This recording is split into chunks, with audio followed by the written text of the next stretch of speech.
Dunia kesehatan dan kecantikan kembali digemparkan dengan langkah berani Dr. Richard Lee.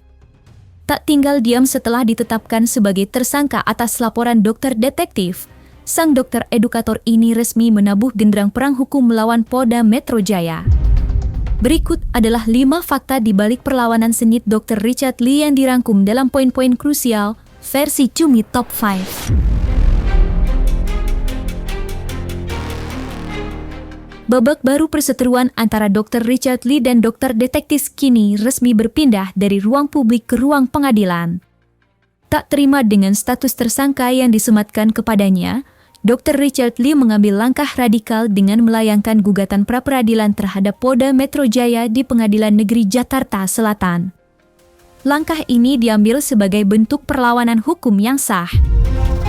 Fokus utama dari gugatan ini adalah untuk menguji secara material dan formil apakah prosedur penetapan tersangka oleh penyidik Polda Metro Jaya sudah memenuhi standar minimal 2 alat bukti, atau justru merupakan langkah yang prematur dan cacat hukum.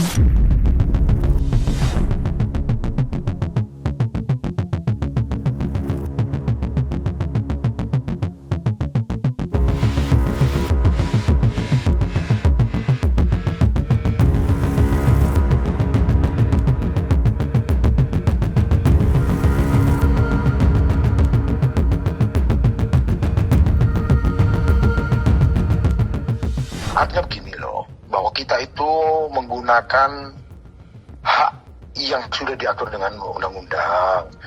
Justru kami itu mendukung proses penegakan hukum.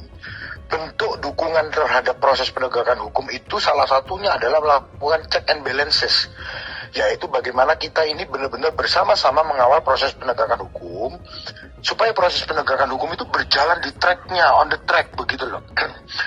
Jadi kami ini justru mendukung Polda Metro, menghormati Polda Metro, menghormati penyidik Polda Metro dalam melakukan hak-hak dan kewajibannya. Dan kami yakin juga kok bahwa Polda Metro juga, penyidik Polda Metro juga menghormati hak-hak yang sudah diatur dalam undang-undang. Jadi tujuannya bukan gini, jangan benturkan antara seolah-olah pra-peradilan ini berarti kami melawan Polda Metro, bukan. Justru kami ini mengajukan itu tujuannya adalah untuk melakukan dukungan, support kepada proses penegakan hukum, begitu loh. Jadi nggak benar kalau kami berbenturan, tidak ada. Artinya, pra-peradilan ini kan sudah diatur dalam undang-undang, dalam kitab undang-undang hukum acara pidana. Bentuk dukungan kami terhadap proses penegakan hukum itu adalah menggunakan hak-hak yang sudah diatur dalam kitab undang-undang hukum acara pidana, begitu loh. Menariknya, langkah perlawanan Dr. Richard Lee ini seolah sudah terbaca sejak awal. Jauh sebelum gugatan didaftarkan, Doktif sempat memprediksi bahwa sang dokter edukator tersebut pasti akan menempuh jalur pra-peradilan untuk melepaskan diri dari jeratan hukum. Ini adalah alasan dia untuk menunggu prapit digelar. Ya, jadi nanti kita pantau apakah prapit akan berjalan sesuai dengan seadil-adilnya, sesuai dengan tracknya, ya. Jadi nggak ada yang namanya penyiraman kepada hakim, ya, atau mengkondisikan hakim, tidak ada. Dokter yakin itu juga nggak akan bisa dilakukan oleh DRL karena kasus ini sudah menjadi atensi yang luas. Setelah mendaftarkan gugatannya, Pengadilan Negeri Jakarta Selatan telah menetapkan jadwal resmi untuk menyidangkan perlawanan Dr. Richard Lee terhadap Polda Metro Jaya. Sidang perdana gugatan pra-peradilan ini dijadwalkan akan digelar pada 2 Februari mendatang. Momen ini menjadi babak baru yang sangat dinantikan publik, mengingat tensi perseteruan antara Dr. Richard Lee dan Doktis yang kian memuncak. Sidang pada 2 Februari ini bukan sekadar formalitas hukum, melainkan sebuah arena pembuktian di mana legalitas status tersangka DRL akan dikuiti habis oleh hakim tunggal.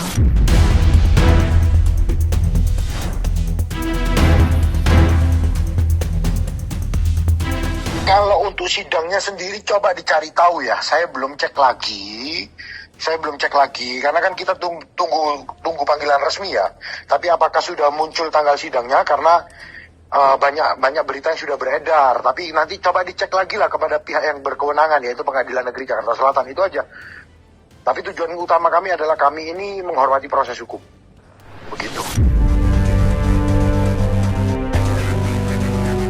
Menjelang sidang perdana pada 2 Februari mendatang, Dr. Richard Lee melalui tim hukumnya menyatakan telah merampungkan persiapan yang matang. Tidak main-main, Dr. Richard Lee disebut telah mengantongi sederet bukti kuat yang akan menjadi amunisi utama untuk mematahkan argumen penyidik dan membatalkan status tersangka yang kini disandangnya. Strategi Dr. Richard Lee kali ini berfokus pada pembuktian bahwa penetapan tersangka dalam kasus laporan doktis tersebut cacat secara substansi maupun prosedur. Kini publik tinggal menunggu seberapa sakti amunisi bukti ini saat diuji di depan meja hijau. Kalau masalah bukti dan lain-lain, biarkanlah itu kewenangan dari pihak-pihak yang berkewenangan begitu loh. Yang pasti, ya kami mendukung proses penegakan hukum. Tidak lain dan tidak bukan tujuan kami agar transparan, kredibel, dan bentuk suportif kami kepada penyidik Polda Metro Jaya. Di tengah panasnya upaya perlawanan melalui jalur pra-peradilan, Dr. Richard Lee menunjukkan sikap yang cukup mengejutkan publik. Meskipun secara terang-terangan menggugat legalitas status tersangkanya ke pengadilan, sang dokter kecantikan ini menegaskan bahwa dirinya tetap akan bersikap kooperatif terhadap proses penyidikan yang sedang berjalan di Polda Metro Jaya. Kini, publik tinggal melihat bagaimana ketaatan ini akan berpadu dengan ketajaman argumennya di sidang pra-peradilan mendatang. Kami tetap menghormati proses hukum dan penyidikan di dalam Polda Metro Jaya. Kami sangat menghormati itu begitu. Proses hukum itu semua diatur. Saya sebagai kuasa hukumnya Dr. Richard, termasuk Dr. Richard sekalipun menghormati proses hukum. Ingat ya, pada saat Dr. Richard dalam keadaan sakit pun datang ke Polda Metro diperiksa sampai jam 3 pagi, setengah 3. Dr. Richard terus mengikuti proses hukum. Tapi pada akhirnya Dr. Richard nggak kuat, ya tentu dengan alasan kemanusiaan diizinkan pulang. Apa yang salah di situ? Ayolah, kita berpikir positif, kita berpikir yang baik. Sama halnya dengan Polres Metro Jakarta Selatan. Ketika ada tersangka datang dengan menggunakan kursi roda, menggunakan infus, secara sisi kemanusiaan, tidak perlu dilakukan pemeriksaan dong. Dan saya sepakat loh, saya mendukung itu. Bahkan kalau itu diperiksa, saya juga akan, wah kenapa dokter diperiksa? Nggak boleh dong. Kita harus berlaku humanis, sisi kemanusiaan. Kalau memang ada yang sakit, tidak bisa mengikuti pemeriksaan dengan alasan yang jelas, ada surat dokternya, ya kita harus melihat sisi kemanusiaannya dong. Yuk kita dukung proses hukum dengan baik. Kita melihat keadaan bagaimana, kita mendoakan supaya Dr. Richard dan Dr. Detektif dalam keadaan yang baik dan sembuh begitu. Itu yang utama dulu.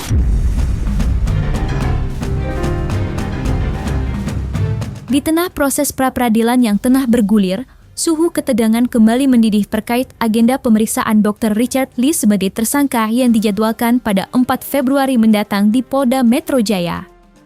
Melihat rekam jejak pemanggilan sebelumnya, pihak Doktik secara terang-terangan memberikan tekanan kepada aparat kepolisian. Mereka mendesak agar penyidik tidak memberikan keistimewaan dan bersikap tanpa kompromi jika sang dokter kembali tidak memenuhi panggilan. Kini, sorotan publik tertuju pada langkah yang akan diambil oleh Polda Metro Jaya pada 4 Februari nanti.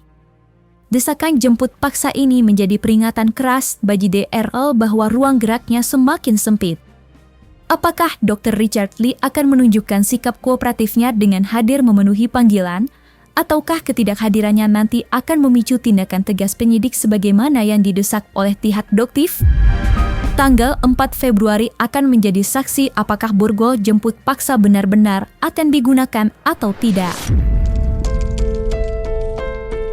DRL untuk next tanggal 4 Februari jangan ngeles lagi ya. Kalau mau prapit nanti kita semua akan pantau.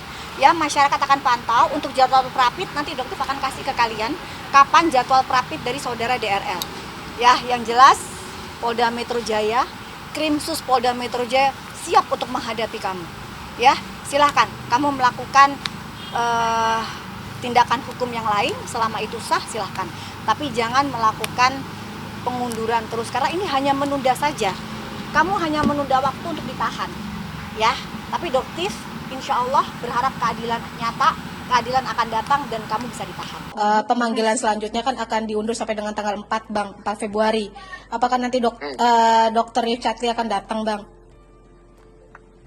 Kita lihat nanti ya, maksudnya begini, kalau ditanya apa yang akan terjadi nanti ya kita nggak bisa ngomong lah.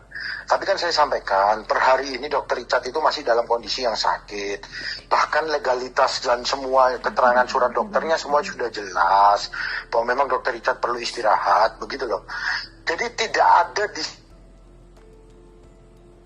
sehat, orang sakit justru ingin sehat. Mana ada sih orang sehat ingin sakit? Maka dari itu kita nggak usah lah berpikiran hal-hal yang negatif, begitu loh. Jadi janganlah kita menyatakan bahwa oh benar nggak sih ini sakit atau tidak, enggak lah. Orang sakit pengen sehat, orang sehat nggak pengen sakit kok. Akan adanya jemput paksa, tapi kalau misalkan jemput paksanya dalam keadaan dokter sakit, ini gimana nih, Bang? Oh, saya tidak mau berandai-andai. Saya yakin kok penyidik Polda Metro Jaya selama ini berlaku humanis. Saya tahu betul itu penyidik Polda Metro Jaya sangat humanis, menghormati hak-hak orang lain. Dalam artian kalau memang yang dipanggil sedang sakit, saya yakin dihormati kok itu. Saya yakin sekali. Jadi kalaupun nanti tanggal 4, kita sekali lagi tidak mau berandai-andai. Kalau memang kadarnya Dr. Richard sudah sehat dan sudah bisa mengikuti proses hukum, saya bisa yakinkan bahwa memang Dr. Richard akan mengikuti proses hukum dengan baik, begitu loh. Tapi selama ini saya yakin Polda Metro Jaya sangat humanis. Sama halnya dengan Polres Metro Jakarta Selatan yang sangat humanis. Ketika memang ada orang yang diperiksa sedang dalam keadaan sakit, ya tentu saja diberikan izin untuk melakukan pengobatan terlebih dahulu, begitu loh.